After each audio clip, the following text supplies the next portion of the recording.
Hey y'all, Bloodwing here, back with another episode of Rednecks and Pigskins, Blood on the Gridiron. Hey, I said it right that time, first time. Look at that.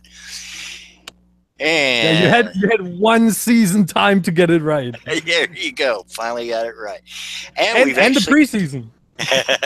we've actually got a full crew today.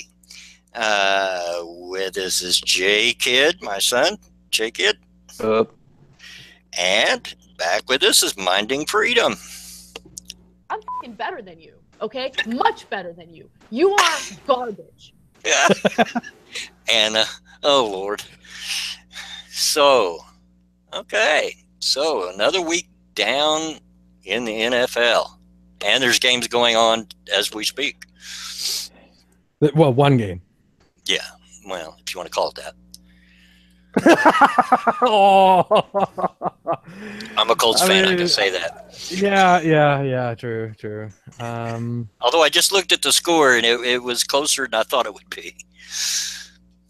I mean, it's still the first half. The Colts have a lot of time to. It's halftime right now. Okay, I just saw that it's halftime right now. Colts have still time to throw this one totally away. Oh, so, well, they usually wait till the fourth quarter till they, start figuring out how to lose. Hey, Monk, how you doing?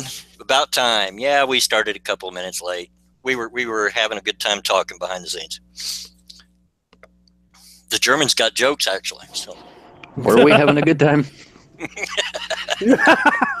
I didn't want to say it, but So before we started, we were all talking about how we really didn't do much NFL this week, if any at all. But Minding, this is your opinion. Do we have any news? We have some very big news and very recent news. Just a bit over 3 hours ago, an actual bombshell came in. The Pittsburgh Steelers have released their all-time franchise sack leader, James Harrison. Wow. Has he slowed down that much? Well, he's only played 5 games this year. Yes. I just wanted to bring that up. Thank you very much. No problem.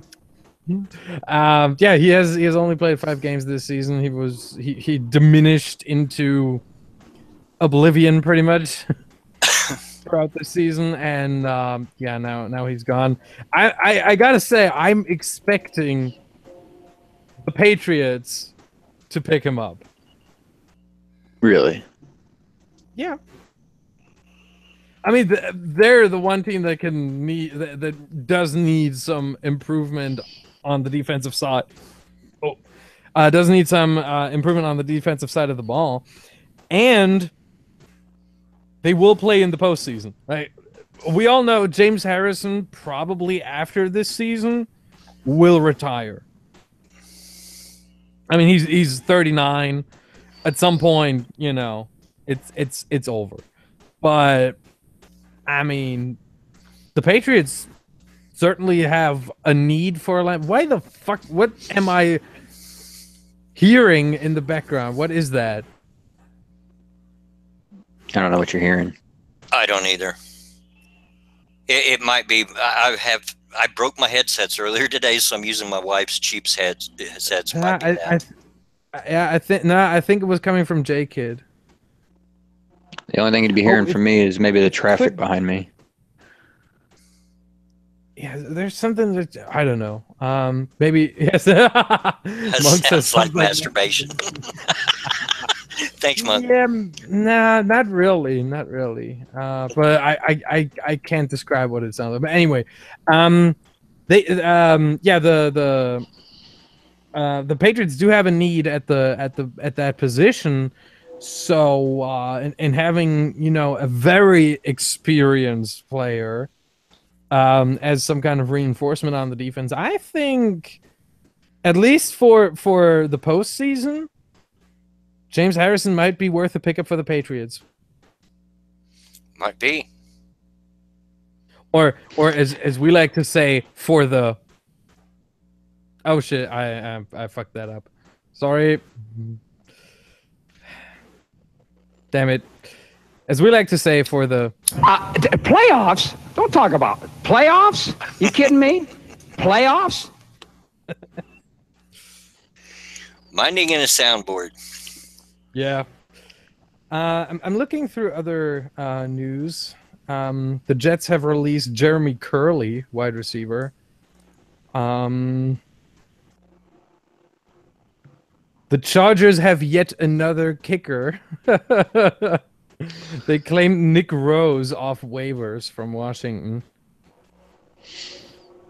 And because that'll help released and released Travis Coons. Yeah. I'm seeing you, Monk. I see what you say. I'm looking through it right now. Oh yeah, the Packers have placed Aaron Rodgers on injured reserve again after the game against Carolina. They've also released fullback Joe Carriage. The Packers, I think, were the only team in the NFL this season to carry 2 fullbacks on their roster. And now they released one. I mean, it kind of makes sense. How? You got to keep the fullbacks in there to help block for a running back that's not really a running back. I mean, we do have Aaron Jones now. I think he's very promising, but yeah. Whatever. What else do we have here?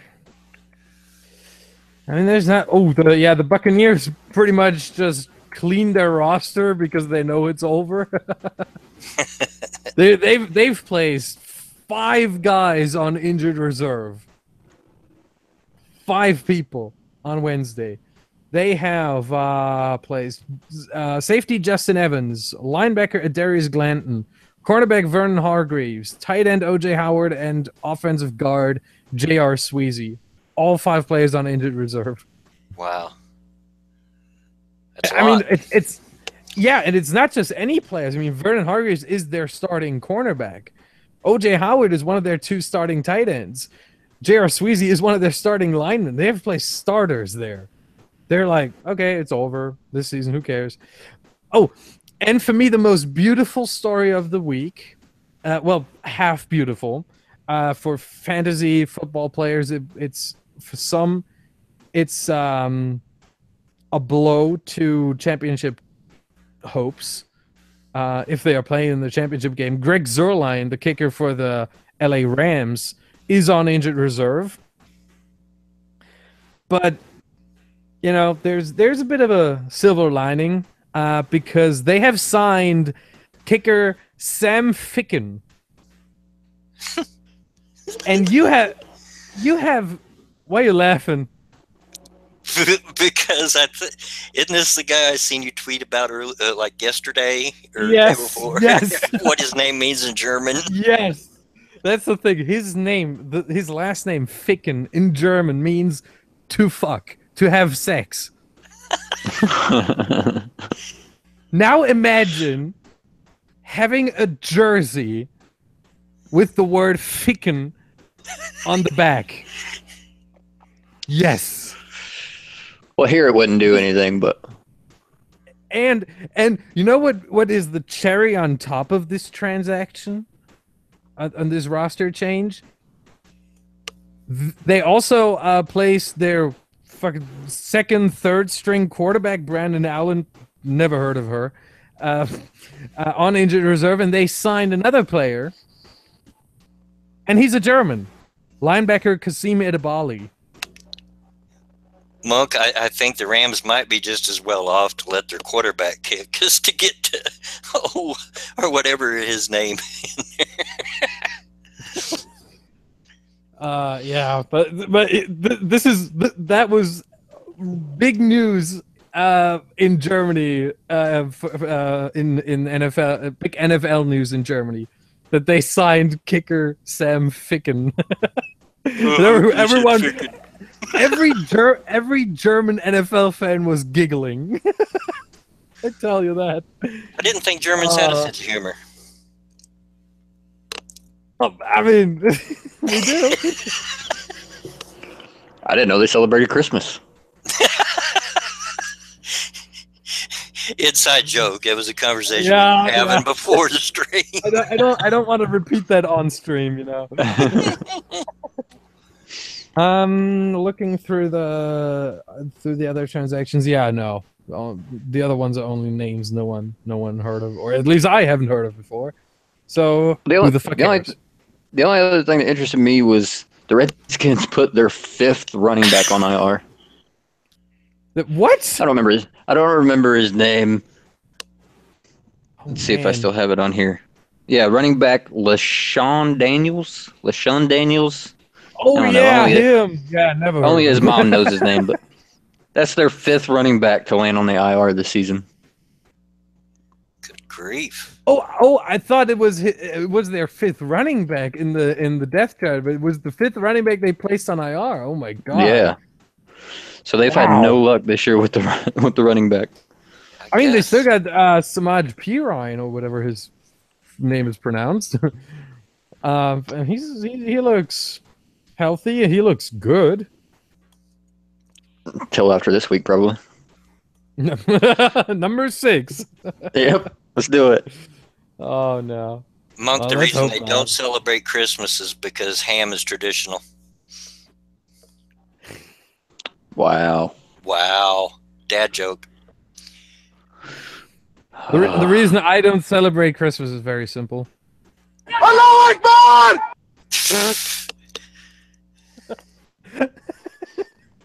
Alrighty then. I had to. Monk liked my joke. That's it for the news. That's it for the news. Well, we're going to get right into the scores from last week then. Pretty quick. Wait. Okay, I'll wait. The thing is, I wanted this to be much bigger, but in the short time right before the stream where I actually got to something, today is a special day. Okay. If you don't know, today is Festivus. No, didn't know that. The hell is Festivus? Festivus started as a joke on Seinfeld. And well, already tells me it's going to be terrible. No, I love it. I personally love it. Festivus. The idea of Festivus in Seinfeld was that it's an alternative secular holiday that is also opposed to this consumerism, you know, and everything. And what the heck? I'm hearing a lot right now that I shouldn't be hearing. Something's off with the sound. Well, I can try to mute myself, see if it's me. Like I said, I'm using a different headset, so it could be me, and they're cheap. But it's all I can find in a quick. I don't think so. The thing is, I only hear it when I talk. So I've been keeping my headset muted until I talk. Yeah, just give me a second. But I have to change headsets pretty quick. But that doesn't affect the microphone, so I can keep talking. Festivus is a secular holiday. December 23rd, so today. And there are some great rituals coming out of this. Monk is mentioning one, the Festivus pole. It's a small aluminium pole that is like standing on 2 boards of wood. They're like wood nailed together in a cross, and then a pole just stuck on it. A simple aluminium pole. I think that's great. That's the Festivus pole. And my favorite ritual, and I'm not the only one to celebrate this one. For example, Senator Rand Paul every year is doing that on Twitter for Festivus, is the so-called airing of grievances. Oh boy. And I did that earlier today, on Twitter as well, in a broader sense. But we can have an NFL airing of grievances. We can have a Rednecks and Pigskins airing of grievances. The thing is, I only got to 2 things I noted for myself. Yeah, I wanna air my grievances with both of you. Hi, Melissa, and go ahead. Grievances. Do we have time for that? Yeah, it's not that much. But I gotta look something up. There's one quote I have to look up. Give me a second here. I'm not well organized right now. Sorry for that. Yeah, so a quote from Frank Costanzo, that was the character's name in the show, which is the grumpy old dad. Or grandpa, rather. I've got a lot of problems with you people, and now you're gonna hear about it. Like, Bloodwing. Can you please stop talking about the 70s in the NFL? Not even those who lived in the 70s remember the 70s. They're either dead or they suffer from dementia. Might be dementia. It does run in my family. and it's the only thing that runs in your family. It sure ain't me. Yeah. Jake, I never understood you. I mean, you missed our streams so often because you slept. I wonder how you're not a fan of the Bears. Oh, yeah, I can tell you how you didn't understand. I have a job.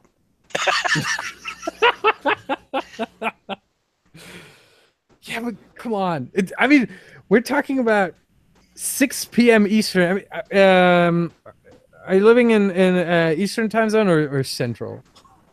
Eastern. Right? Eastern. Ooh, yeah, 6 p.m. What? Who is asleep at 6 p.m. except for, well, old people? He works overnight. People with third shift jobs. Come on. Hey, Melissa's got a joke for you.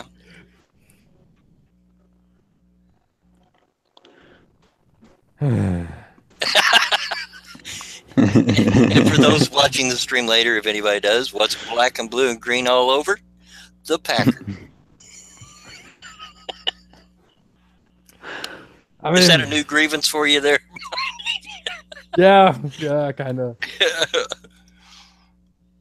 I mean, ultimately, my grievance lies with wait, who was it? I think Anthony Barr, who injured Rodgers in the first game between the Packers and the Vikings this season.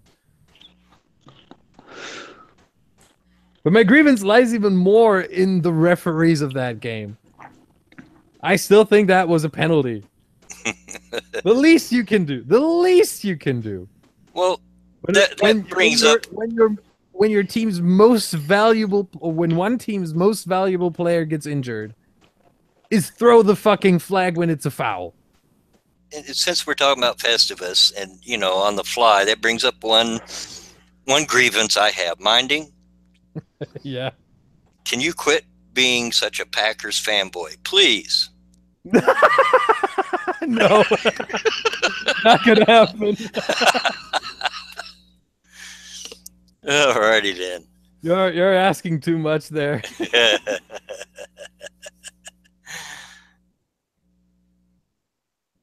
All right. So are we ready for the scores? Yeah. Okay. I don't remember if I went over the early Saturday scores last week or not, but just in case, I'm going to go over it again. Yeah, I think we didn't. I'm not 100% sure either. Let's just do it again. All right. So we'll start with Bears 10, Lions 20. How about that, J-Kid?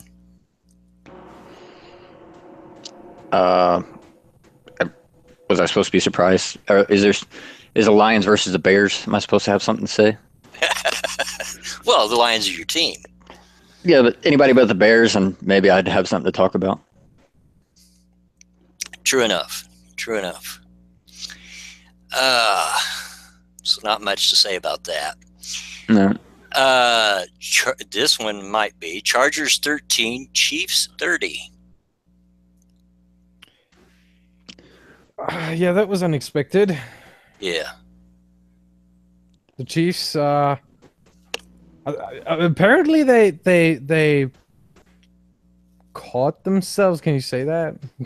Sure. They finally, you know, they got some life back. Somehow I don't understand how, but well, it happened. And yeah, I don't know about the AFC. What is the AFC West? West, yeah. Going forward, I don't know. I think the Chiefs are back in the race, but the Chargers are still not out of it. Oh no. No, it's almost like the Chiefs said, "Hey, they're going to overtake us here. We better do something. Wake up!" Yeah. I mean, you have Rivers in a position where the games actually matter, so you know he's not going to do well. and the Chiefs' defense actually reappeared from the defense that they looked like the beginning of the season, not really the middle of the season. If Chiefs can keep it up, they have potential. It's just they've been so inconsistent this year. I don't see that happening. Well, the second half of the season, anyway, for sure. Well, I mean, the thing is, you always gotta account for one guy. Andy Reid. He can definitely turn a team around and make them go deep into the playoffs. Championship games for sure. I'm not saying he will. Not saying that the Chiefs are definitely gonna win at least one game in the playoffs. I'm not gonna say that, but they can. And if that's the case, I mean, there's something. I mean, it seems like they finally were able to get the turnaround. So yeah, we'll see how that works out. Yeah, you know, if the Chiefs play like they did the first half of the season, then yeah, they could win a game in the playoffs. Monk brings up a good point, though. They've got an easy schedule going out. They've got Miami and Denver. Yeah. Chargers got Jets, which is and Oakland, which I don't know. The Chiefs are just going to be the strongest team to come out of what surprisingly is a very weak division this year. Yeah. And I just switched headsets, and it's actually sounding better now. Good. Yeah, I heard you switch because I echoed. Oh, sorry. No. You're fine. Do what you got to do. All right. Next up, Eagles 34, Giants 29. The only surprise there for me is that the Giants kept it as close as they did, unless it was garbage points. I mean, you gotta account for one guy not being on the field anymore. Mm-hmm. That is Carson Wentz. Not really, because Nick Foles played really well. Yeah, but I mean, the thing is, when I look at the give me a second. When I look at the Eagles' drives, 6 of them ended in scores, but especially in the first half, or let's say in the first quarter and a half, touchdown, punt, turnover on downs. 7 plays touchdown, 5 plays punt, 3 plays punt, so 3 and out, and 7 plays turnover on downs. So in those 3 drives that didn't end in any points, punt, turnover, and downs, they got a total of 66 yards. And first, the turnover and downs obviously gives the other team a pretty good field position. And the Giants scored 3 touchdowns early on.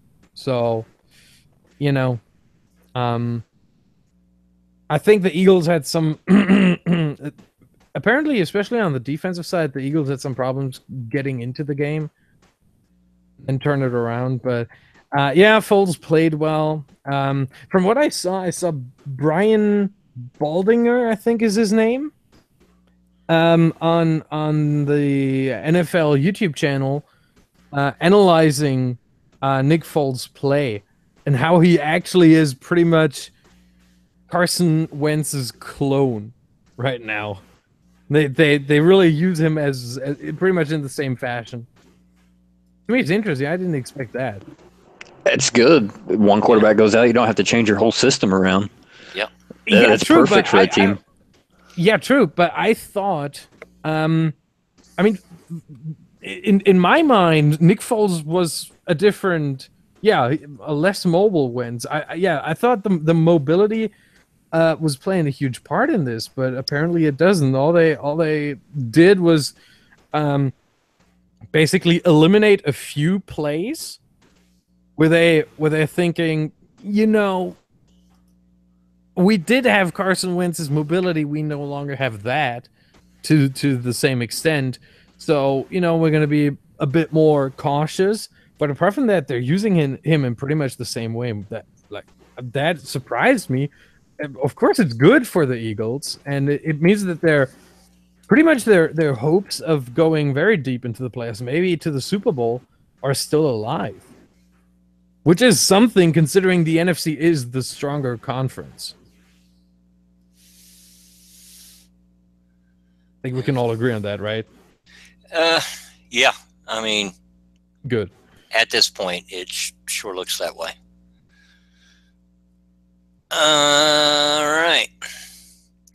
Next, Bengals 7, Vikings 34. Yeah, not much to see there, huh? Yeah, I got. Give me a second. Is everything? Yeah, everything should work. And now, the Jay Cutler Award for Worst Quarterback Play of the Week.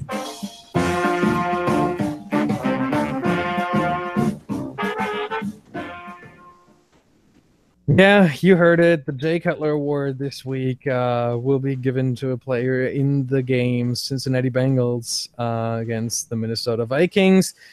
And no, I'm not a heartless prick. I'm not going to give it to Teddy Bridgewater, who threw 2 passes. One of them was intercepted, the other incomplete. Look, he just came back from injury. It was a heartfelt moment. I'm not going to give that award to him. No. I'm going to give it to Andy Dalton. I got to say, yeah, Andy Dalton apparently got injured. And A.J. McCarron replaced him. Yeah, looks like he threw 6 passes. And but Andy Dalton, 11 of 22. Maybe he was benched because the game was pretty much decided, as we saw from the score, 7-34. So they just bench him. But 11 of 22 for 113 yards, no touchdown, 2 picks. When you throw 22 attempts, only complete 50%, and throw 2 picks, shit game. Oh, and barely over 5 yards per attempt. Yeah, that's pretty much a shit game, and that's, I think, very well deserving of the Jay Cutler Award for this week. Sounds pretty bad. I mean, I haven't looked ahead, so I don't know if anybody's worse. But yeah, I was thinking of giving it to the man the award is named after, which would have been fun. But the thing is, Jay Cutler threw for 3 interceptions, but he also had 49 attempts. So you got to account for that. And Yeah, Andy Dalton's quarterback rating 27.3. It's pretty much what you expect from Cincinnati this season. No, you don't expect 27.3 as a quarterback rating. From Cincinnati this season? Just this season. Yeah. That is what you expect. No, not even this season. Do you know what a quarterback rating of 27.3 means? I just gave you the values, the stats. Monk You said don't he's expect any surprised. quarterback in a whole season to have 50% completion, slightly above 5 yards per attempt, and an interception every 11 attempts. No. So you're telling me Dalton's played well this season? Is that what you're trying to tell me? This is a surprise? I've never said that. No. All I'm saying is. So what are you arguing here?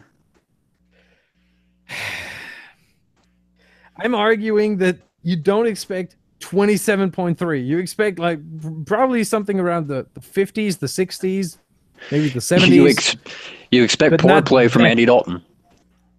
Yeah, but not that poor. That's all I'm saying. You expect poor play from Andy Dalton, which a quarterback rating of 50, 60, 70 is still poor play, but you don't expect it to be that poor. Well, I'm glad we established that useless argument. By the way, Jake, you have a fellow Lions fan in the chat, Tim Baker. Oh, no. What? There's more of us? Yep. All two finally united. Yeah. Melissa More says people it to could look be forward to worse. nothing for. Could be worse. You could be a Browns fan. Or a Packers fan.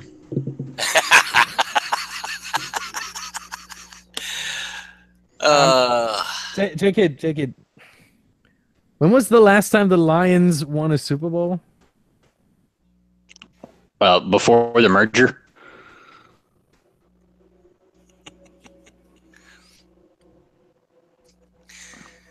Before the merger, there was no Super Bowl. Was that a shot? That was our last championship. Yeah, but was that an attempted shot at me for the Lions? Like another useless. It's not useless. It's really not useless. I take my own shots. When was the last time the Lions have been to the Super Bowl? They've not been to the Super Bowl. Yeah, exactly. You're trying to tell me being a Packers fan is worse than being a Lions fan. But they were in what became the Super Bowl. They don't take overtime to beat Cleveland either.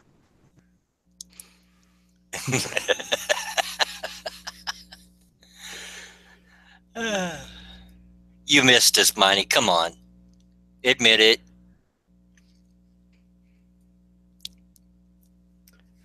I plead the fifth.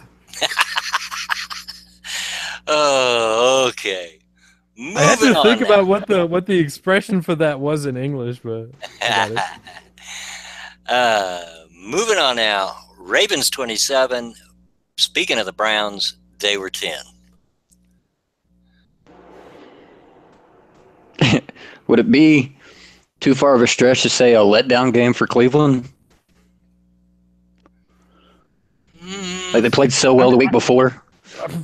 I mean, at this point, can you be even more let down from the Browns? Well, I get his point. They played Green Bay really tough, and then they just come in and was not competitive at all in a divisional game. Not that it really matters for them, but I mean, what else are they playing for? Well, they played Green Bay with Brett Hundley tough. Ooh. Oh yeah, the guy who's going to come in and show real potential to be Aaron Rodgers' replacement. You know he's not going to let you live that down. You do understand the meaning of the word potential, right? I know what potential means, yes. English is my first language. Yes, sometimes I doubt that, but that's just me, you know.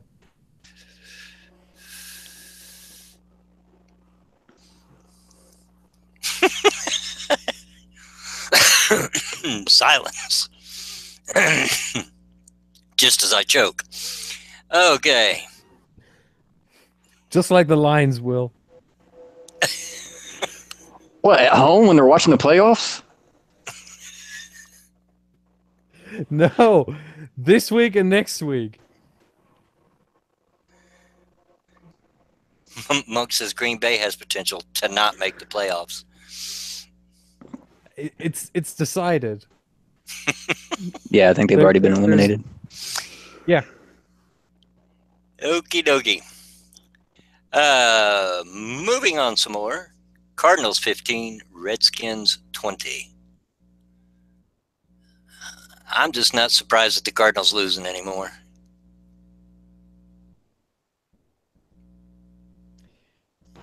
Yeah. Yep. Wow. I don't know what to say about that game either. I'm looking. Wow. Looking at the box score and everything right now.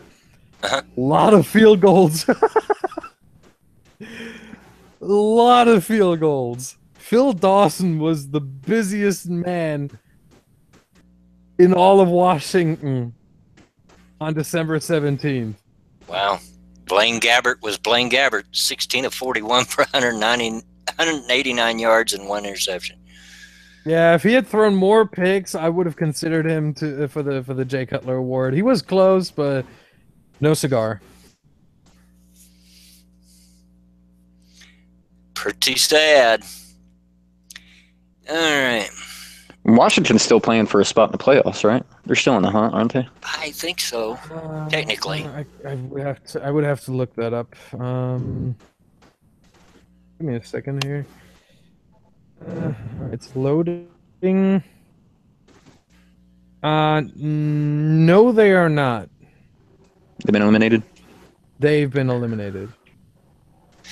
Tim Baker, the Jay Cutler Award is an award we made up early in the season that, well, Minding did, and we've made a part of the stream. The worst quarterback play of the prior week gets the Jay Cutler Award. Yes. All right. And next, Packers 24, Panthers 31. Next. Somehow I knew he'd say that. I mean, I watched it, and it was a very exciting game, pretty much to the last minute and a half or something like that. Minute 55. And the Packers were that game in the end was such a roller coaster. Packers scored. The score was 31-17 with 12 minutes left in the game. Packers scored a touchdown to get it to 24-31, get it within a touchdown with 2 minutes and 43 seconds left. But the Packers, if I remember, the Packers didn't have a single timeout left. So what did the Packers do? Well, they onside kicked it. All right. Obviously. And they were successful. And ran out of time? They were. No. They were successful with the onside kick, which was so amazing to me. I was yelling, screaming, cheering when I saw that. I was like, what the heck? Is this another Packers miracle coming around? Then Aaron Rodgers throws a pass for 8 yards, throws another one for 6, incomplete. Then he throws a pass to Geronimo Allison on, well, technically the last play of the game with some action. And Geronimo Allison fumbles, and the Panthers recover. And I personally do you hear the gotta pain in his voice? Yeah, I do. Now the thing is, I want to talk about something regarding that play. I think it wasn't a catch. I think he didn't Like by rule, he didn't become a runner. He didn't have possession long enough to become a runner before the ball was knocked out. I think that should not have been a catch. I mean, they reviewed it and they said the call stands, but I think it should not have been a catch. Should not have been ruled a catch, and yeah. I'm pretty sure you both didn't see it, so you can't really chime in on that, can you? Nope. Melissa Carly says Green Bay and Detroit retards fighting .gif. I mean, pretty much. Special Olympics.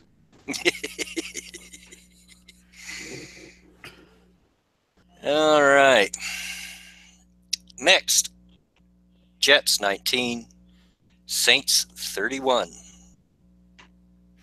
I'm shocked. Yeah. Not much to say about that. Sarcasm, I'm not really.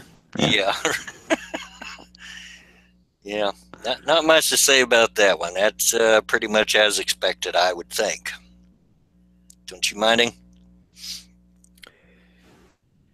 Yeah. I mean, if you have two teams so far apart from each other, 12 points really amazes me. Like 31-19. How did the Jets score 19? Probably some touchdowns, maybe a couple field goals. By the score, it looks like one touchdown. And a lot of field goals. Yeah. And then 4 field goals, it looks like. That NFC South is... No. Actually, 2 touchdowns, 2 field goals. The last one was missed. Yeah, they went for 2. No, they went for 2 and they failed. Because they wanted to get it down to 3 points. Gotcha. I mean, you got all 3 teams still in the hunt for that division in the NFC South, and like they all play each other in the last 2 weeks. Yeah, I think every game in the last 2 weeks is a divisional game for everybody in that division.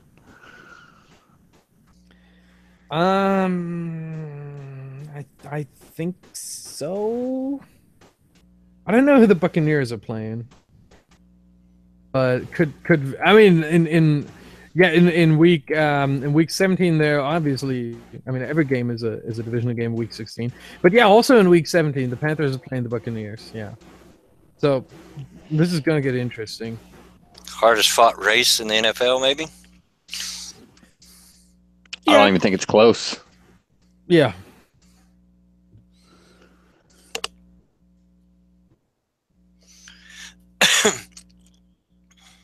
Yeah, should be interesting. Next, Dolphins 16, Bills 24 in the Who Cares Bowl. Yeah, pretty much. I don't think much to comment on that one. Buffalo's still fighting for a playoff spot. Are they technically?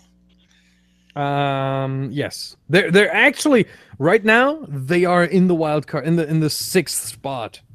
They have a wild card spot at the moment, but they don't have it secured yet. Interesting. But if the season were to end now, they would be in.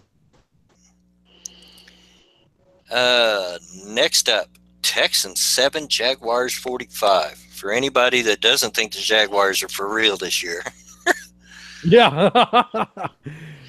Wow. And the Texans lose another quarterback to the IR. Did they? Yeah, Savage went to the IR. Oh. My gosh. Not that he was really helping them at all, but... No.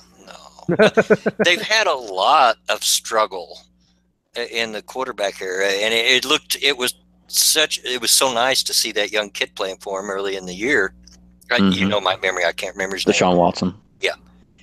So it was such a shame to see him go down because they have struggled for so long to find a quarterback that really suits them.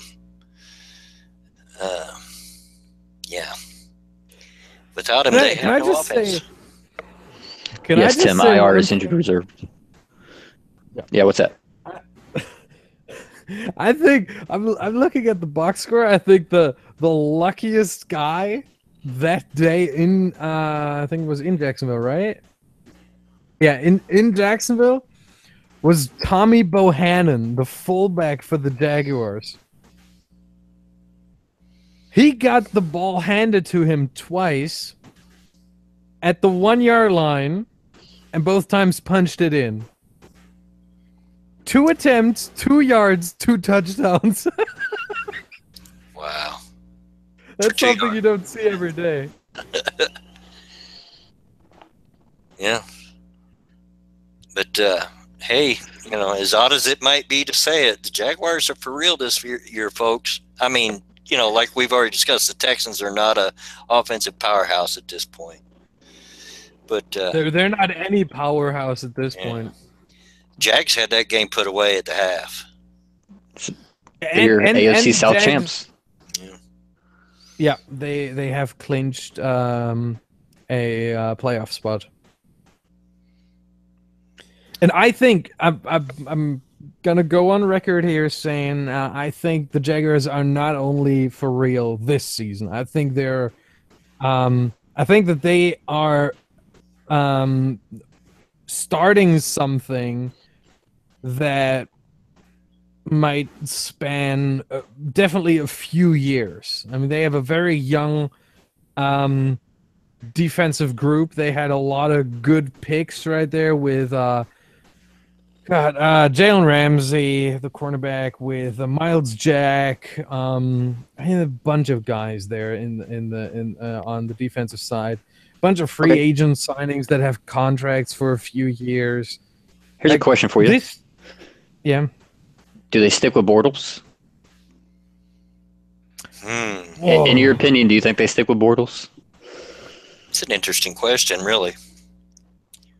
Considering that we did expect they wouldn't stick with Bortles before the season, and they did. I think they are going to stick with Bortles. But I also think they're gonna try to get another quarterback in, but I think they will not have any luck in their choice of quarterbacks. I think they're gonna draft like some 2nd and 3rd round quarterbacks and just try and work them out, and maybe have them as backup. But I think Bortles is. I don't think they're gonna go away from Bortles, which is weird. I like Bortles. We can all agree is a less than mediocre quarterback. Oh, absolutely, and he definitely did not live up to the hype when he was first drafted. But I just think that at this point, you can't just be like, you know what, we're just gonna bring some. I mean, they're gonna bring someone else in, but I think they're gonna stick with Bortles. It'll be interesting, I think, to see just how they draft this year. I mean, they're totally unused to not having first or second pick, I think. Yeah, I think. Go ahead. Go ahead. All right. Well, I think they actually go away from Blake Bortles. Because I think everybody here can agree that it's been the defense that's been carrying Jacksonville. Oh, yeah. Oh, yeah. I don't think changing quarterback changes that team. Yeah, but then again, we did expect them to go away from Bortles before, and they didn't. I don't think they had the right option to. Yeah, but what tells you they will have the right option in the future? That's the thing. I think they go after the option. Yeah, but will the option they go after be the right one? I have serious doubts about that. If there's one thing the Jaguars are not good at doing, it's picking good quarterbacks. I mean, they had Brunell for a while. Yeah. Yeah. I know that was before your time. It was, but I mean, ask today's fans who Brunel is. Most aren't able to answer you, so. Most young fans, maybe. And going to Brunel is not going back to the 70s mining, so. I know. I do know who Mark Brunel is. Okay? It's not like I'm completely clueless or something, but we're talking about almost 15 years ago. We're talking about early 2000s. That's not yesterday. That's a long. By the way, of course, that was before my time. When he left Jacksonville, I was 10. Okay. Considering considering fuck off. That's my point. Yeah. His point is, I got socks older than him. I was watching football when I was 3. Like, just because you're 10 means nothing. Yeah, but being 10 in Germany is a whole different story than being 3 in the US. Probably. Regarding watching football. Probably true. Anyway, Monk, I don't think they draft quarterback. I don't know what the free agent market looks like this year. I think they target a quarterback in free agency. Yeah. I think they would rather have an established quarterback rather than try to build one. Well, one thing is, with as good a season they had, they're not going to have that high of a draft. They'd have to really do some backroom finagling to get a decent quarterback off the draft, I think. Right, and that defense has them competing now. Yeah. You wouldn't want to take the time. I mean, I know I said the quarterback wouldn't change it, but you'd really want to be better next year than you are this year instead of just stalemating. I'm looking at the free agent market right now, what it looks like, who would become an unrestricted free agent. Monk mentions Kirk Cousins, but yeah, he probably will be expensive. Yeah. Kirk Cousins is going to be the hot name. Drew Brees right now is also listed here, but I think he's going to either get a new contract or retire. Yeah. I don't think he's leaving New Orleans. Sam Bradford right now does not have a new contract. He's going to be an undrafted free agent. Unrestricted free agent, sorry. Misspoke there. Jay Cutler. Yeah, not gonna happen. Not gonna happen. Bradford actually could be interesting for Jacksonville. Jay Cutler? No, Bradford. Oh, okay. I was like, what? Yeah. If Minnesota is not giving him a new contract, I mean, Teddy Bridgewater also not with a new, and Case Keenum. I mean, they got to sign one of them. Bradford, Keenum, and Bridgewater without a contract for next season. Basically, the Vikings do not have a quarterback for next season right now. Wow. So, I mean, they got to give a contract to one of them. Well, that would probably actually be Bradford because he's probably, well, I don't know. Bridgewater might actually be the cheapest. Bridgewater is going to be the cheapest for sure. Bradford could very well be quite expensive. And if you take a look at the cap space, Jacksonville has the third highest cap space of all teams. So really, they could go after Cousins as well. They could, yeah. They definitely could. That's going to be interesting to watch. They definitely have some cap space open. Sorry. They have the third highest cap space this season. For next season, they still have $30 million, which is 19th in the league. And if you then consider they are probably going to release some players, and everything that, and save some money here and there. They have almost no dead cap, 900K, which is nothing. So I think there's definitely some space to go after Cousins. Yeah, I wouldn't be surprised seeing Kirk Cousins in a Jaguars jersey next season. I have to agree with J-Kid that I think they probably do go after one, because if they're going to do it, they're going to have to do it soon before this awesome defense starts coming up for money. You know what I mean? Yeah, yeah. I'm gonna look who else is there. Ryan Fitzpatrick, the old bearded man. Case Keenum might also be interesting if they can't get Cousins, and the Vikings maybe re-sign Bradford and Bridgewater and not Keenum. I think Keenum might also be an interesting choice. I mean, he didn't play that bad for the Vikings. I think he's going to think he's worth more than what he is. That'll be an issue. I don't think so. I don't think so.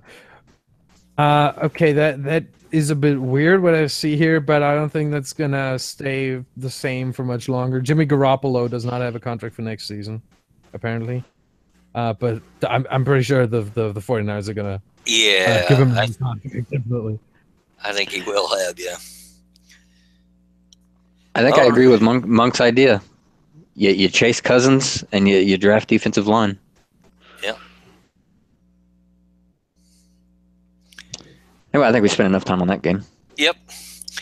All right. It was interesting. Interesting conversation. Yeah, for sure. We didn't really talk much about the game.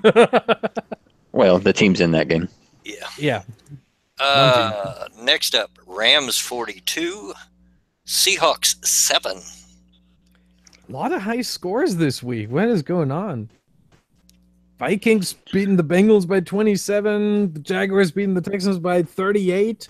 Rams beating the Seahawks by 35. What? Yeah, on that legion of... It was a dud. Rams it didn't boom. Rams is another team that came from the bottom to the top this season. Yeah, but I mean, I don't want to say that was expected because it wasn't. But the Rams, looking back, hindsight being 2020, the Rams had the best situation. They brought in a new, young, promising head coach, offensive minded. Definitely helping Jared Goff, who really blossomed in his second year, really grew as a player, and pretty much everything's going for him. Todd Gurley coming back from the dead. That defense actually showing up again. They've played a lot of good football this season. Oh yeah. And I like seeing the. Go ahead. I like seeing the two perennial whipping boys of the league rise to the top of their divisions this year. Yeah. With the Rams and the Jags. Wait. Maybe one year it'll be Cleveland. Yeah. No. I'd like to see it. Those fans, if they're still Cleveland fans, they deserve it. I mean, come on. I have to look for something right there. I'm going to put something in the chat. A few days ago on SB Nation, a great video, I personally think, was uploaded. They have a section, let's say, called Chart Party. Which is really great. It's basically just diving into statistics, like really deep down the rabbit hole, basically.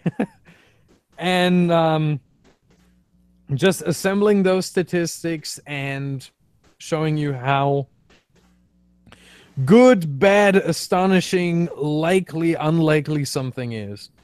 And 2 days ago, they released a video, chart party, the Browns live in hell. And I've put it in chat. It's 9 minutes long. And I love to watch Chart Party every time. Every time I see a new Chart Party video, I instantly click on it. I love that. And I really recommend you watch it because it just shows the last 18 years how bad the Cleveland Browns have really been. Especially in a... What kind of noise is that? Me drinking. Ah, okay. I was getting a drink of Mountain Dew. You're doing the do, huh? Doing the do. I'm a redneck, of course. Yeah, but in a league that is so focused on parity, on teams over time having chances to be good, but also having very low draft picks, everyone having to follow the salary cap and everything. It's astonishing how bad the Browns have been over these 18 years. Just look for yourself. It is insane. After this stream, the first thing you should do is watch that video from SB Nation, that chart party video. Okie doke. All right. Next up, Titans 23, 49ers 25. Jimmy G finally arrived, it seems. Yeah. And he pretty much is everything the 49ers hoped he would be. Yeah, I said that, I think it was a couple of weeks ago. Even in their loss. So I'm surprised you remember your own words. I don't most of the time.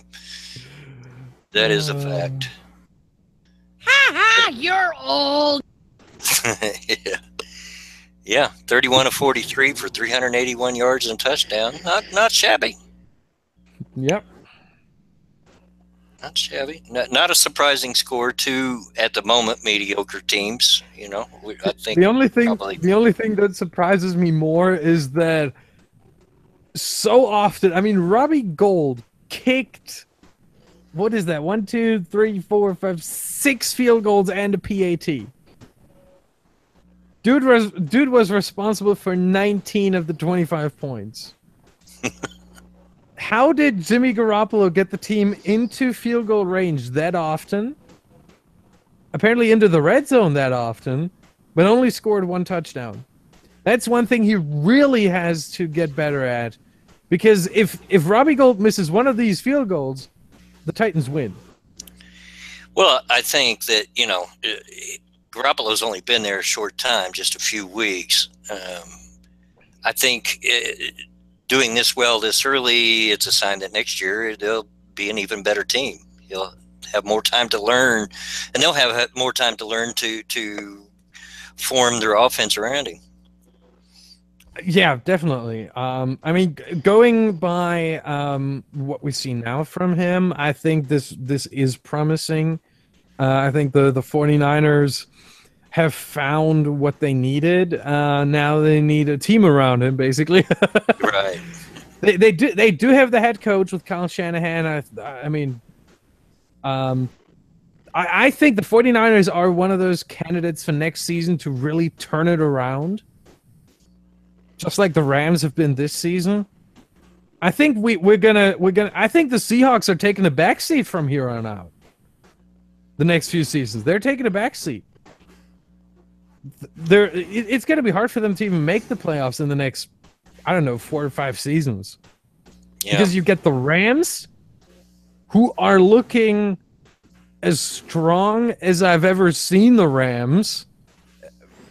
At least, yeah, as strong as I've seen the Rams, I gotta say. Let's say those are the best Rams since The Greatest Show on Turf. Like ever since that was over, the Rams were just. Tim, don't worry about your newbie questions, man. Ask them away. We'll answer. Best we can. All right. Next up. Yeah. Sorry, I wasn't done. All right. Good God. And now. Shut up, J-Kid. I'm gonna take a bathroom break. I'll be right back. Okay. and now you got the 49ers with Shanahan, with Garoppolo, who will hopefully build a team around Garoppolo, and they can build something. And I'm pretty sure this will remind Pete Carroll of his college days, of his days at USC. Yeah, USC. Mm-hmm. Where what were the other teams that came in? I'm not that well versed in God damn it. Give me a second here. I gotta look that up.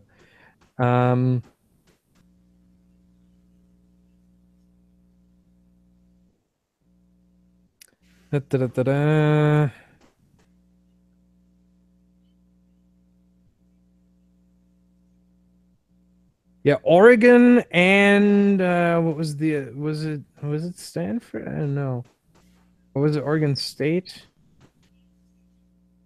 Pac-10 back in the day, but Pete Carroll was after he dominated for a good few years, and then you had Oregon coming in, and I think and he took a backseat, and after I think 1 or 2 years, he was like, okay, I'm out, and he went to the Seahawks. I think this is a similar situation for him.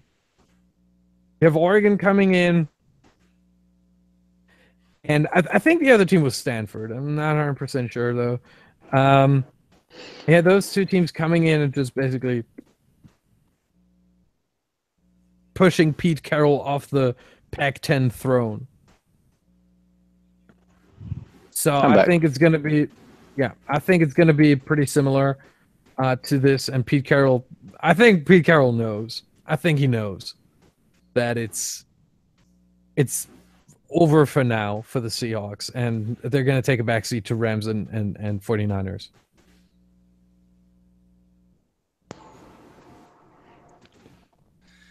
Yeah, I'm not a big Pete Carroll fan anyway. So I hate Pete Carroll. Yeah.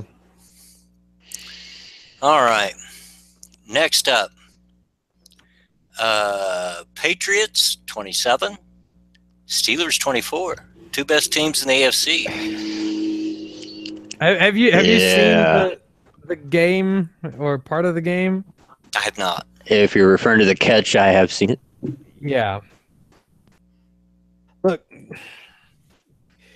I know that by rule, that wasn't a catch. The way the rule currently is written, that wasn't a catch. I think it was. He had possession before he crossed the goal line. He made the football move to cross the ball across the goal line. That's a touchdown. No. Unfortunately not. The thing is, he went to the ground, and he didn't. There are two different situations which pretty much stem from the who was the Buccaneers player. Where they ruled in the late 90s, early 2000s. What was the guy's name? Wide receiver. I know who you're talking about, and I can't think of his name either. Yeah. Give me a second. Buccaneers. I think it was 1999. Catch. Bert Emanuel. There we go. Bert Emanuel. That is where it came from. Bert Emanuel's catch, which at the time was not ruled a catch, or was ruled a non-catch, was ruled incomplete. That's where that rule pretty much came from. And in the last few years, they've just refined it a little. There are two different precedents. If the receiver catches the ball, then keeps on running, it's pretty clear. You need 2 feet or any other. No, 2 feet on the ground, possession of the ball, and time. Bit of time, you know. It's not a so-called bang play. That time can be expressed through what you just called a football move. Now, if the receiver is going to the ground, all of that goes out the window. Just like that. Boom. Gone. I'll be right back. I got to pull it. Yep, go ahead. Yeah, he muted himself right as he was talking about it. Yeah. Go ahead. If you go to the ground, all that goes out the window, and all that matters is that you survive the ground, that you keep control of the ball through the process of the catch. And the football move and everything like that, it doesn't matter anymore at this situation. That's why the Des Bryant catch wasn't a catch.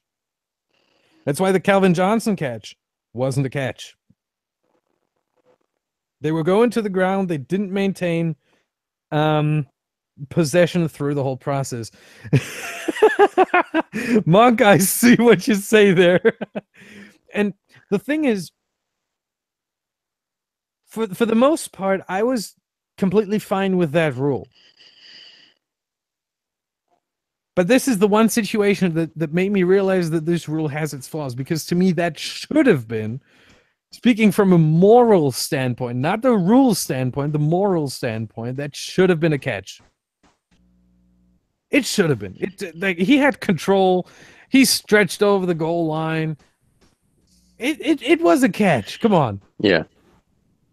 We know a catch when we see one. And I mean, we don't anymore. the refs don't even know what a catch is anymore. Yeah, but no, I mean, the refs. The refs do. The refs know the rules, and they apply the rules, and they apply them correctly. If they knew, it'd be consistent, and it's not. It's not even close. The thing is, it kind of is consistent in the way the rule is written.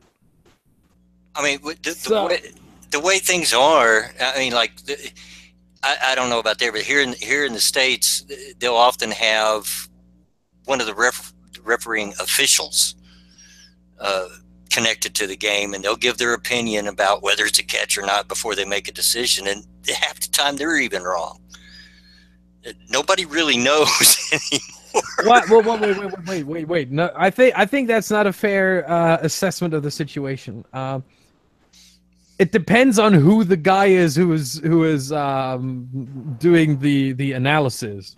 Yeah, it's almost always a former head of officials. Yes. Yeah, I think Mike Pereira gets it right pretty much. I mean, most of the time, pretty much all the time. You remember when CBS had what was the guy's name? Mike Carey, I think. Yep. He got it wrong all the time. that was almost comedic. And that's why they ultimately released him at some point. Well, in fairness, he got it wrong a lot as an official too. Yeah. I cannot speak to that, but I do not doubt that. No, I really don't. Pretty much the reason he was no longer on the field. Yeah, I figured that much. But yeah, the thing is though, I would definitely change the catch rule, because it's pretty much garbage at this point. And I would say the thing is, with let's take the 3 situations we're talking about here. We take the Jesse James catch of that game. We take the Calvin Johnson catch or non-catch, and we take the Des Bryant catch or non-catch. Those 3 situations I think are perfect to shape the rule. The Calvin Johnson situation, I gotta say, I am fine with either ruling. I'm fine if you say it was a touchdown, I'm also fine if you say it wasn't. That is really, to me, that pretty much is a 50-50 play. That can go either way. That is so that should be pretty much the middle. And yeah, I know there shouldn't be a middle, but come on.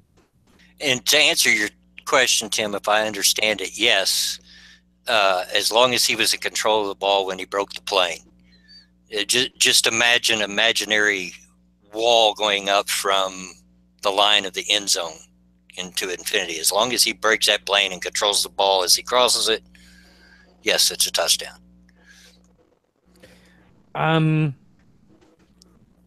Okay. Well, but the thing is, you cannot change the catch rule, depending on the position on the field. When it's at the goal line, it is a catch and a touchdown when he has a bit of control, or he has control. But outside, if he doesn't survive the ground or something like that, it's tough. You have to apply the same rule everywhere on the field, obviously. And just control isn't enough for a catch. I think we can agree on that. You have to get. I think we can agree that getting both feet or any other part of the body on the ground inbounds is a good rule, and we should keep that. Yeah, no doubt. So that also plays into it. Then again, he did. I think did he get both feet down or did he get a knee or something? I think he got something down. Talking about Jesse James. Yeah. Yeah, his knee was down, but it was in the middle of the field, so he wasn't even close. Yeah, but, I know, but in that instance, I wasn't talking about inbounds. I was talking about getting the knee down before he lost control. You know, I think what we can all agree on is that the ruling of what's a catch and what isn't a catch needs to be a little bit more simplified to where even the referees can understand it, because they don't. And they do. None of the rest of us do. They don't. Okay. I mean, I understand the rules and the rulings most of the time. So sometimes I'm thinking this can go either way, and I wouldn't blame the refs for either, because the rule is, that spongy, let's say. But most of the time, I think I do get it right. Either way, the rules are way overcomplicated. Yes, they are. I can fully agree on that, and they need to be simplified in some way. Absolutely. All right. I think we could just one last thing. Yeah, sure. Spongy. Monk is saying spongy. What the fuck? It's a direct German translation. In German, it would like what I said would have made total sense, but yeah. But what I wanted to say is, I think it would have been the easiest thing to just say that provision with the football move. That counts when the player is going to the ground as well. When he's stretching out for the goal line or for anything, but trying to do a football move in any way, that counts as a catch. That counts as enough control and a good catch. Even though he's going to the ground, the football move shouldn't go out the window. Maybe that's the easiest way to do it. Might be. I don't know. I honestly don't know how to simplify it, but it has to be somehow. All right. Next. Cowboys 20, Raiders 17.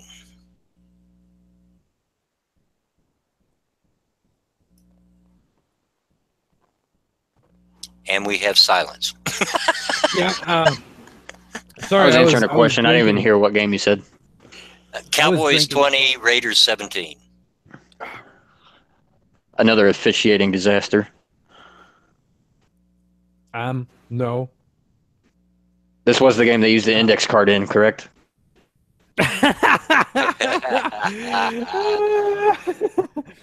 Why is that an officiating disaster? Why would you need a piece of paper to tell you whether or not it was a first down? Well, to see if there's a tiny space in between or not. I mean, isn't that simple? Isn't that self-explanatory, kind of? No, it's not. So much so that the NFL has told their officials, yeah, you can't do that. The thing is, if it was, let's say, I would have to look up the refs. But if it was one of the younger refs, that wouldn't have happened. That would definitely have not happened. But who was officiating the game? Wasn't it Gene Steratore? I think it was Steratore. He's one of the old guys, you know. He's one of the old school refs. Let me look up how long he's been in the league now. 15 years. He's a ref for 15 years now. He's an old school ref. He's not like who is new? Clete Blakeman. He's 10 years in the league. He wouldn't have done that. Who else we got here? Let me look. Ron Torbert, he's 8 years in the league. He wouldn't have done that. But you know, Steratore, he's an old school guy, and he did that. The thing is, Mike Pereira talked about this and explained a little. And he said he has seen that earlier. That happened before in his career as well. Not in the NFL. He didn't do that in the NFL, but he did that officiating other games in his career. And it's not that unusual. And what, Pee-wee? Pee-wee, no. If you're not aware, is Little League.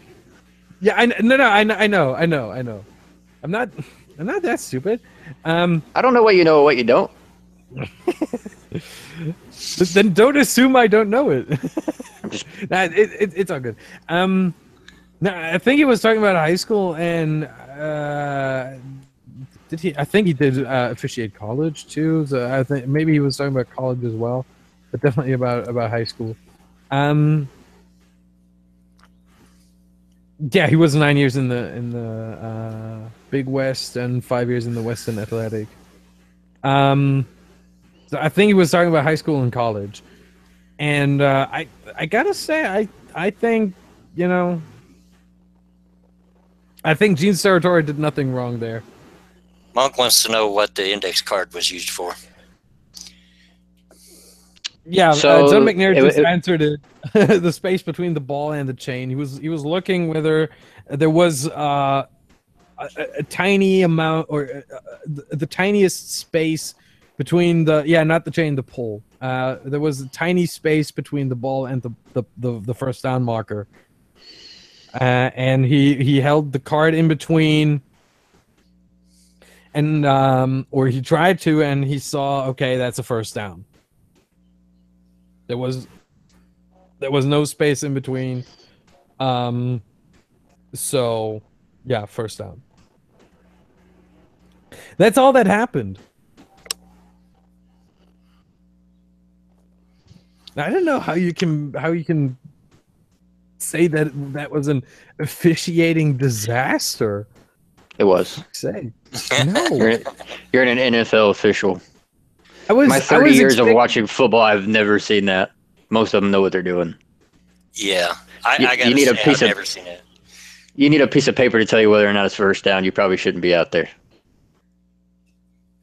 The thing is, I think Gene Steratore said after the game, he was just doing that to make sure, or to confirm what he already saw.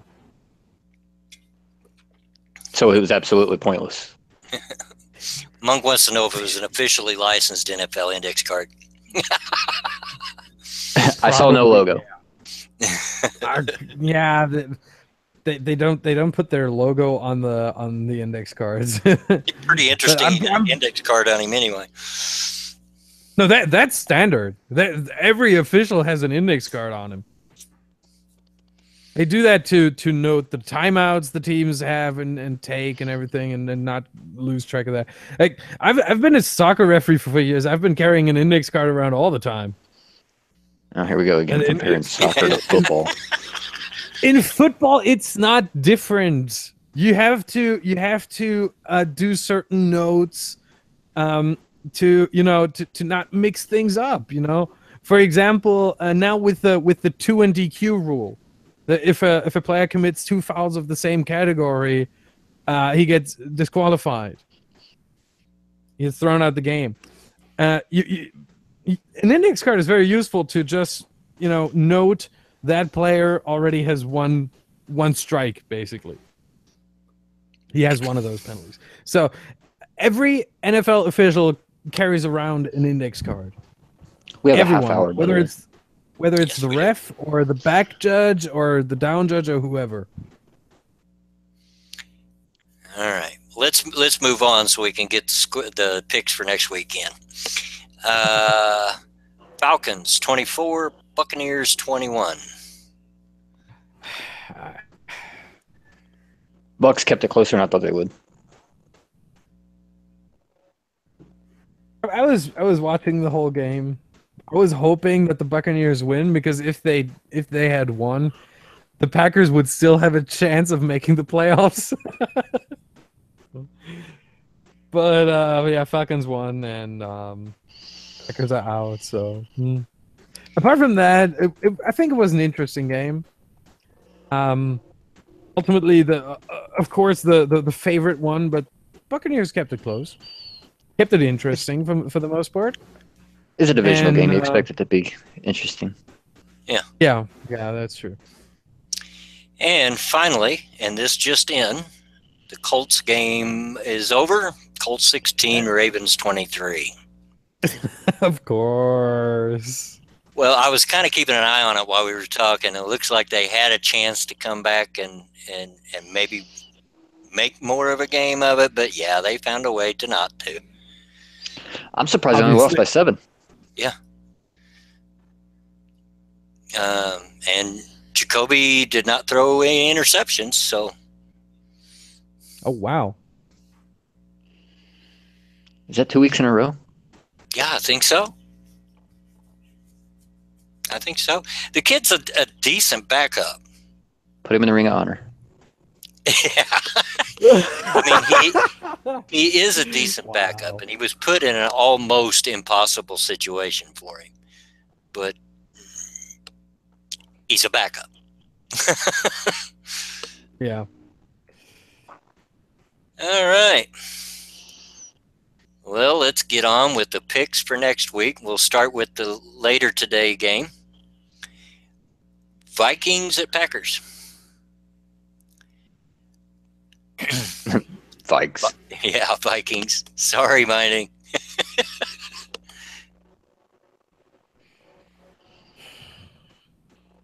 I'm sick. I want to throw up.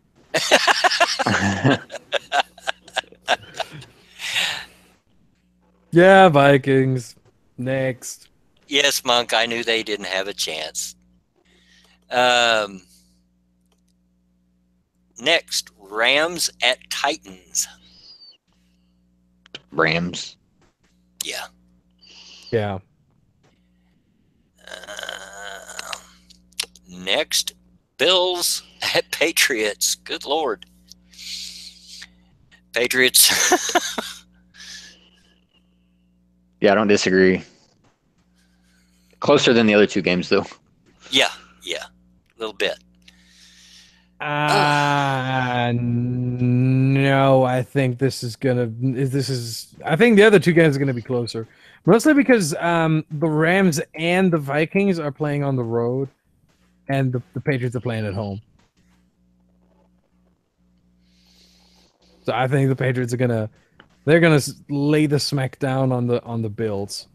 There's not gonna be an upset, guys. Monk and Alpaca. There's not gonna be an upset. Come on.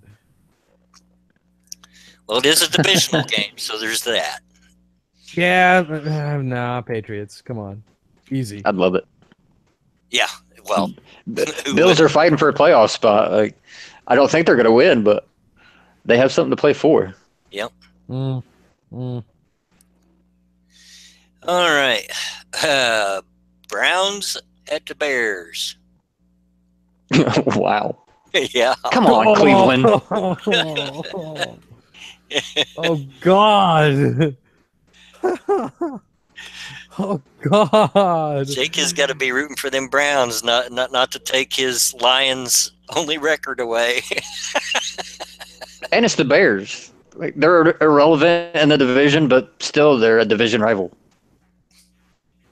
Come on, Cleveland. Browns I'm taking at Cleveland. Bears. Week 16. No! God, please, no! No! Oh, I'd like to No. see the Browns win a game this year, but no, the Bears take this one. I should have left the "I am sick, I want to throw up" soundbite for this one. Yeah. Holy wow. That might be the worst game of the season. Who you picking? Bears 9-6. That's a high-scored game. That's a high-scoring game right there. Boy. Yeah. Okay. Kaiser's going to throw for 3 picks and Trubisky for 2. Gonna be a pick fest, folks. All right. Falcons at Saints. Okay, now that's the complete opposite. Yeah, that's an interesting game right there. Oh, yeah.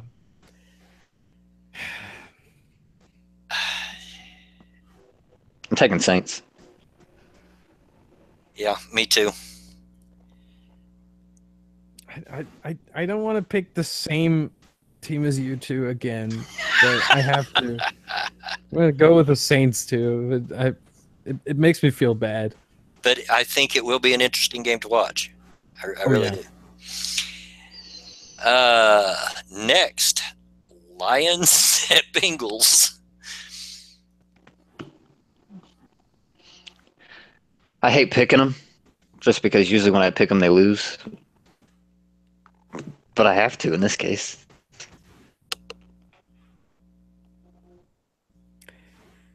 So you picked the Lions. Yeah. That's why I said Lions. As bad as the Red Rifle has been playing, I'm going to go with the Lions.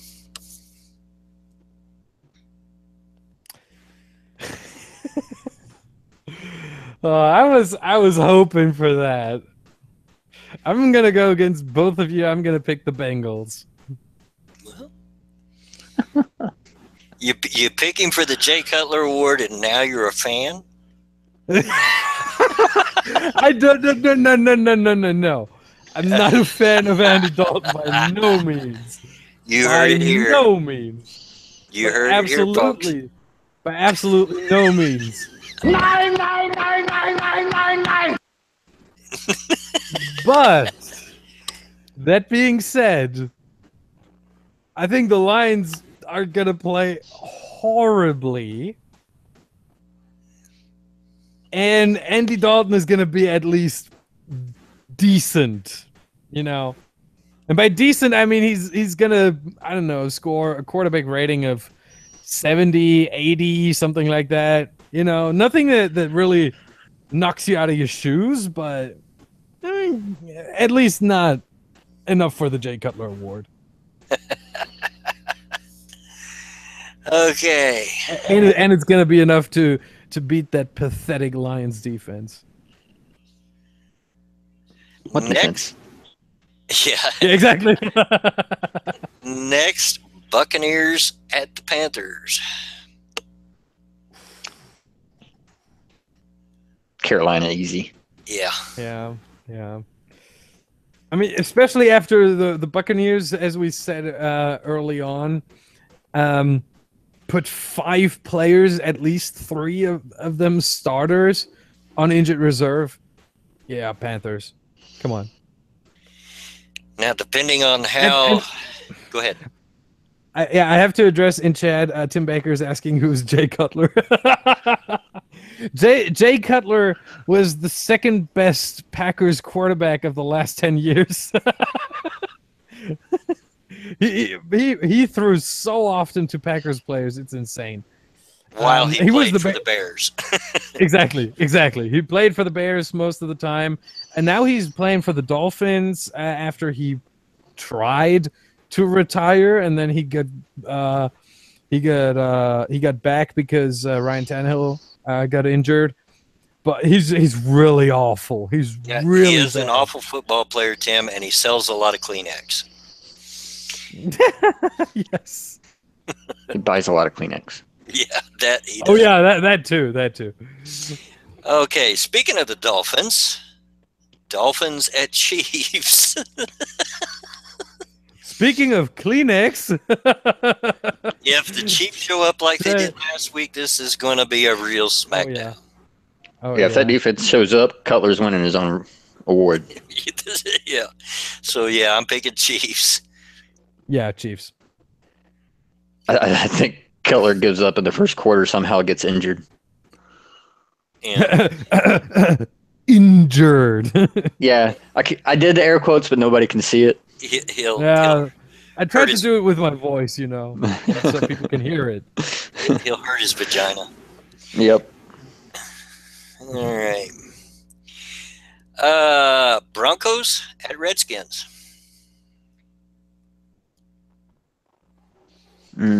Redskins.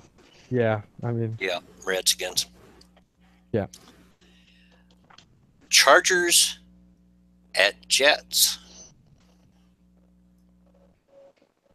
Chargers, they're still in contention for the division. They're still trying, even though it's probably not going to be enough. Unfortunately, I would have really liked to see the Chargers after they came back from the bad start.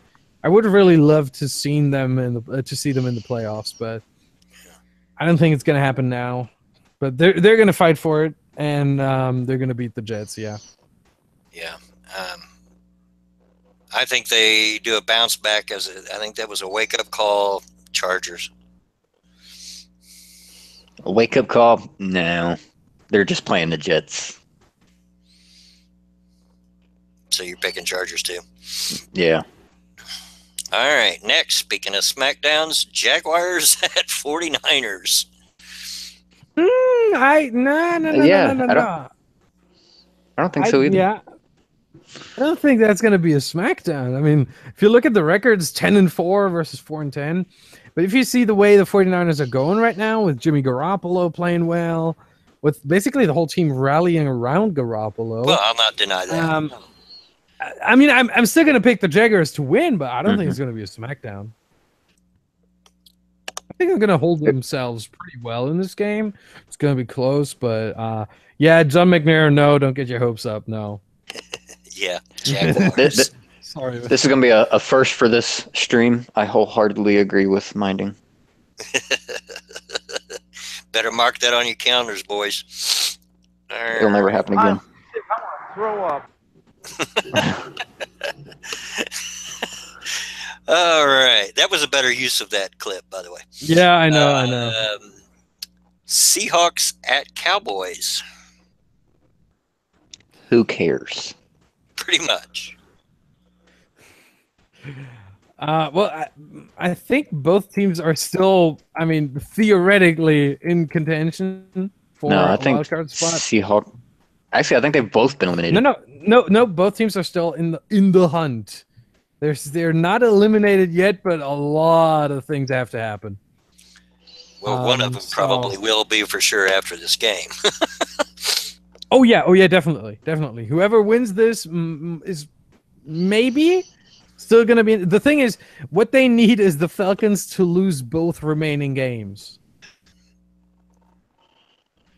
Who needs them to? Otherwise, it's not going to happen because the Falcons have the tiebreaker over the Seahawks and over the Cowboys and obviously over both. Oh, they both need the Falcons to lose both. Yeah, both teams would need the Falcons to lose both. Gotcha. And would need to win out. There's no other chance. Boy, this is not an easy pick for me. I'm going to say Cowboys. Cowboys. It is for me, Dallas. Yeah. All right. And speaking of sadness, Giants at Cardinals. Oh, whoa, whoa, whoa. Maybe for the first time this season? Huh? I said maybe for the first time this season? Yeah. What? I'll let him make his pick. The Giants fan in me wants to say the Giants, but there's just too much going on with that team right now. I'm going to pick the Cardinals. I'm taking the Giants. Wow. Bloodwing, you said your what do you say? Your heart wants to pick Giants. Yeah. I'm just receiving a message from a certain someone. Facts don't care about your feelings. I think you did the right thing. Pick the Cardinals. I'm gonna pick the Cardinals as well. J Kid has no idea what he's talking about, but I mean we already know that. So yeah, no Cardinals. Okay, that brings us to the Monday night game. Steelers at Texans. Well, you're saying the Monday night. That's not the Monday night game. There's two Monday night games. Oh, that's the Monday afternoon game, isn't it? Yeah. Yeah. Steelers at Texans. I'm gonna pick the Steelers. They want to get their first round bye, so they're gonna play lights out. And poor Texans. Who's their quarterback, by the way? Who is that right now? Was it T.J. Yates? Or am I God bless this kid. Yeah, Steelers is just a much better team. Steelers. Yeah, it's gonna oh be yeah, a squash. it is T.J. Yates. TJ Yates. What is that? Oh, sorry. Oops. Okay. Autoplay. That was autoplay on the Texans roster page. It's so stupid. Why do they do this? But yeah. Should have been ouch. Yeah. Oh yeah. Yeah, it's a video. Say the title is Pro Bowl bound DeAndre Hopkins. That's the one good player they have. That's their highlight for this year. Yeah, the one good player that isn't injured right now, whose name isn't J.J. Watt. Okay, and then that brings us to the Monday night game, Raiders at Eagles. Eagles. Yeah. Eagles are just... I mean, the thing is they have everything right now. They already have the first round bye clinched. But not just the a second here, not just the division win, also the first round bye. Down for the long term, or was it just the last game? I'm out of touch with that. I think they clinched the first round bye in the last game. No, he's asking about Wentz. I'm asking about Wentz's health. Oh, Wentz is out. Wentz is out. He's not going to return. I don't think it's long term though. Well, did they put him on IR? They put him on IR, yeah. Oh, I missed that.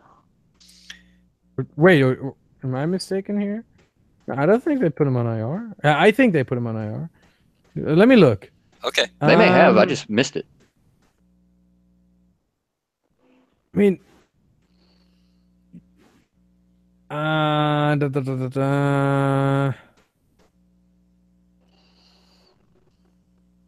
he had a torn ACL, so already had surgery 1.5 weeks ago. So yeah, no, he's. But I don't know if even so, with Foles, probably yeah, I'm still saying Eagles. Let me look. I want to make 100% sure. Yeah, he is on IR. Alpaca says he's on. Yeah. Just found it as well. Yeah, he's on IR. But yeah, even with Foles, Eagles, easy. And they're still competing for the home field, right? Yeah. They don't have that yet. So it's good. They still have something to play for. There you go. Yeah. Indeed, and if you consider that their strongest rivals for the home field advantage, the Vikings, are playing the Brett Hundley-led Packers, and I think in Week 17 they're playing the Bears. Oh, so 2 easy games. Yeah. So the Eagles will have to, give their everything to get that first round bye, to get that home field advantage. Yeah. And who do the Eagles have next week? Oh, Cowboys. Yeah, that's gonna be a tough one. I think they're gonna play very well against the Raiders, and then they're gonna focus everything on the Cowboys just to get the home field. Yep. Well, that's the scores. We finished a little early. We got 12 minutes to cover. And so, chat, if there's anything you want to talk about. Thankfully, there isn't the delay that we had last week. I am so sorry about that, guys. Monk was here. He could tell you it was terrible. It was pretty. The OBS was pretty. But Lord, I'm not kidding when I'm telling you there was a 30-minute delay. That's an absolute fact. Oh, man. Yeah, we're not going to talk about net neutrality. This is an NFL stream. Yeah. Yeah, sorry, Tim. We try to keep this to football only.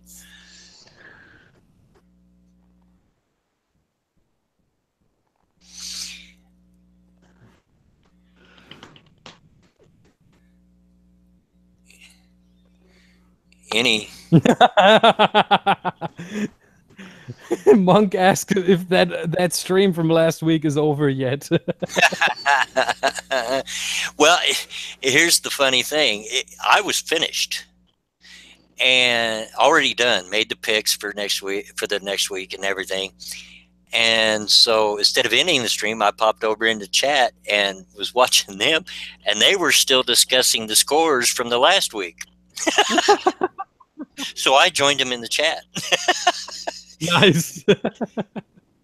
It was a fiasco, but you never know till you try. I'll get it figured out. I'll get it. At least I do know that my computer will handle it, and I got it figured out on how to make it work. I just got to make it work without that kind of a delay. Oh, Bloodwing. I cannot play with him. Cannot win with him. Cannot coach with him. Can't do it.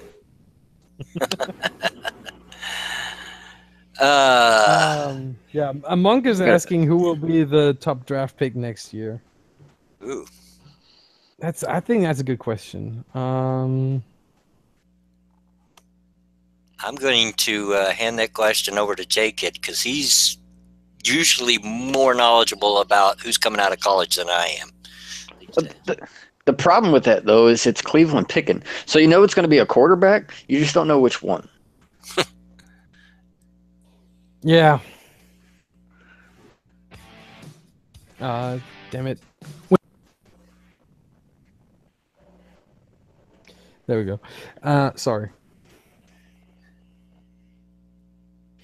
Yeah, I don't know. I mean, the two names being passed around mostly are Sam Darnold and Josh Rosen. But the question is which one, and maybe it could even be Baker Mayfield or Lamar Jackson. Maybe Cleveland is going to get all crazy. But I don't think Lamar Jackson. Nah, I just don't. Well, see let's it be happening. honest. Cleveland hasn't shown an ability to pick a good quarterback, even though they picked a lot of them in the last. Who knows? Yeah, true. Okay, well that kind of helps. Who's the worst out of the top picks for quarterbacks? At legitimate top picks. Not counting Lamar Jackson. Okay. Why is he not a legitimate top pick?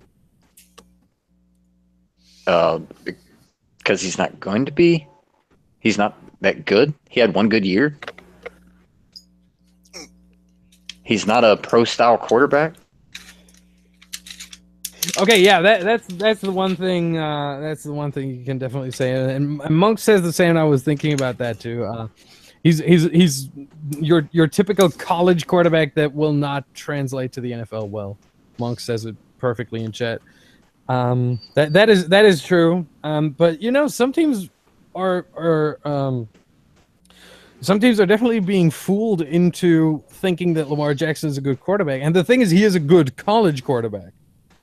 We can all agree on that. Yeah. Just that he's not going to be good in the NFL. I really don't expect him to do well in the NFL. But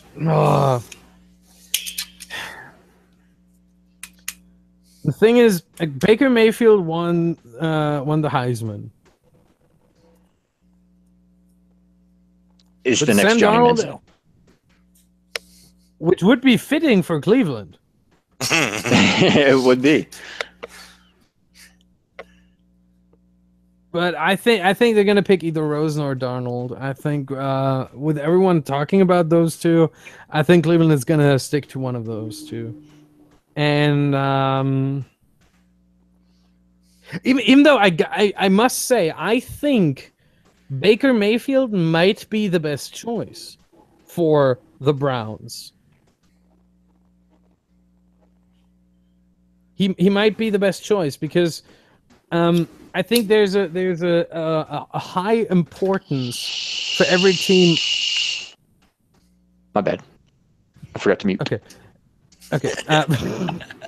There's a high importance for NFL teams to take a look at what kind of person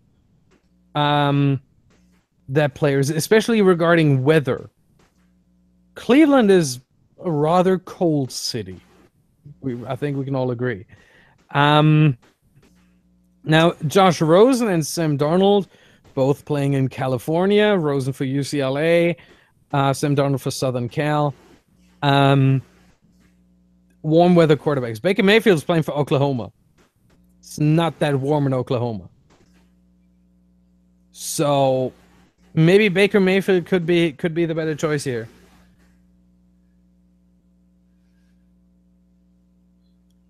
If that's their choice, they're picking first next year too. I mean, I think they're gonna pick first next year, no matter what quarterback they pick. And yeah, Monk, they do need some help on defense as well, but you know they're going to pick a quarterback. I mean, there's no way they go with Deshaun Kaiser. Yeah, I can't remember the last year they didn't.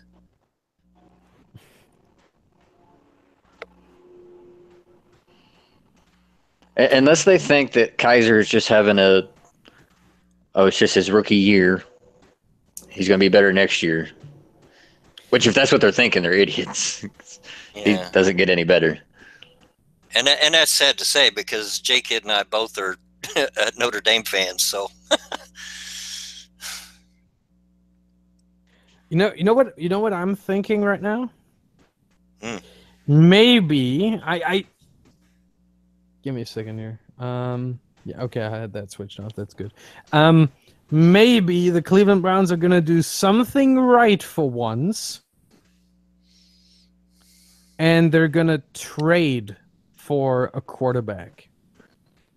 They wanted to with AJ McCarron. They already had the paperwork and everything. They just didn't hand in the paperwork early enough, which is like one of the stupidest and saddest stories I've ever heard.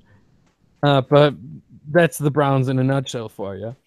But I think they're going to try again to trade for a quarterback.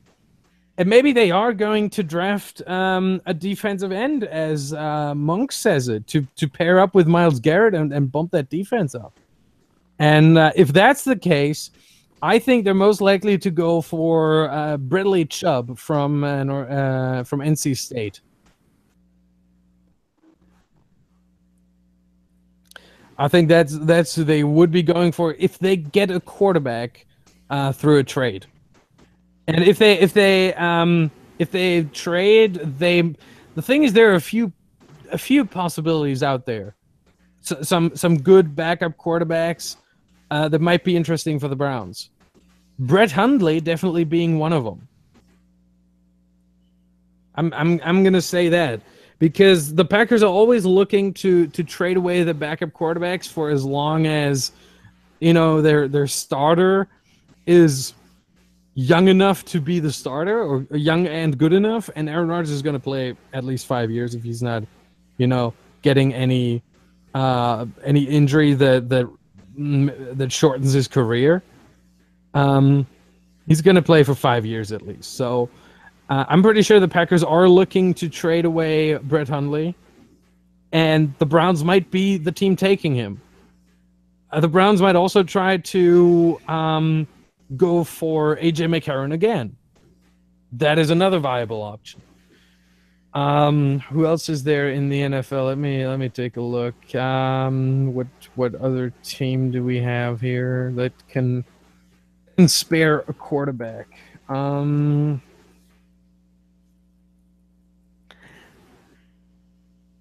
Yeah, what is the Chiefs situation? I'm pretty sure that one of the Chiefs quarterbacks, either they're going to stay with Mahomes. Maybe they're going to ask about Alex Smith. That would be an interesting trade, wouldn't it? The Browns asking for Alex Smith, and the Chiefs transitioning over to Patrick Mahomes. That would shake the situation. Yeah, but I'm not sure it would shake it the right direction for the Chiefs. Maybe. Well, I mean, they drafted Mahomes to be Alex Smith's successor. Right. So at some point, the transition has to happen. And if the Browns are willing to give him, some picks for Alex Smith, there might be something happening. Could. I'm looking now. Titans have Mariota and no one good behind him. Texans have Watson, no one good behind him. Jaguars have no one good. McCarron, yeah. Talked about him already. Yeah, I think that's pretty much. I don't see anyone else being there. Maybe that could also be interesting. Maybe they're asking to get Cooper Rush from the Cowboys. I mean, the Cowboys do have Dak Prescott, and he is. I mean, he was drafted just a year ago, 2 years ago. So he's there to stay. He's young. He's good. But Cooper Rush, who was drafted, I think, 1 year ago, he might be an interesting situation. He might be someone to look at for the Browns to maybe target. Or they're gonna get Eli. Oh, good grief. Imagine Eli playing for the Browns. I don't think that would help their situation. Nor would it happen. I don't think. No. Yeah, I don't think Eli would do that. I think if you recall, if that happens. If you recall, he refused to go to the Chargers. So yeah, exactly. If that happens, if the Giants and the Browns do that trade, Eli, the first thing Eli's going to do is he's going to say, "I'm retiring. Thank you very much. It was nice playing." I think he does anyway. Honestly. Yeah. Hopefully, I think it's over for him. But I'm looking through the situations right now, and there's not much left in terms of quarterbacks that are really interesting for the Browns. But there are some. I mean, like I said, McCarron, Hundley, Cooper Rush. There are some people out there that I'm pretty sure they are going to target. Maybe they get one of them. And if that's the case, they are going to draft Bradley Chubb, defensive end from NC State. All right. If not, they're going to pick a quarterback. That's taken us to actually 8:02. So Sorry. we're going to. No. We needed to fill the air, and that's what we did. And so, but we are going to end it here. Again, thanks to everybody for coming out. I know it's a holiday weekend, so I didn't expect too many people to be out in the chat. Thank you for being there. I hope Merry everybody. Christmas. Yes, I hope everybody has a great Christmas. Glad to see my team back. And anything you guys want to say before we go out? Nope. Bye. Yeah. Oh no. One thing. Okay.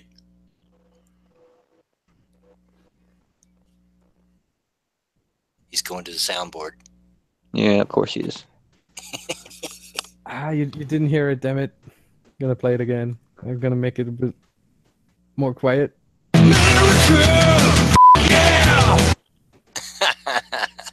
All right, guys. Hey, thanks for coming out. And as always, get out of my yard.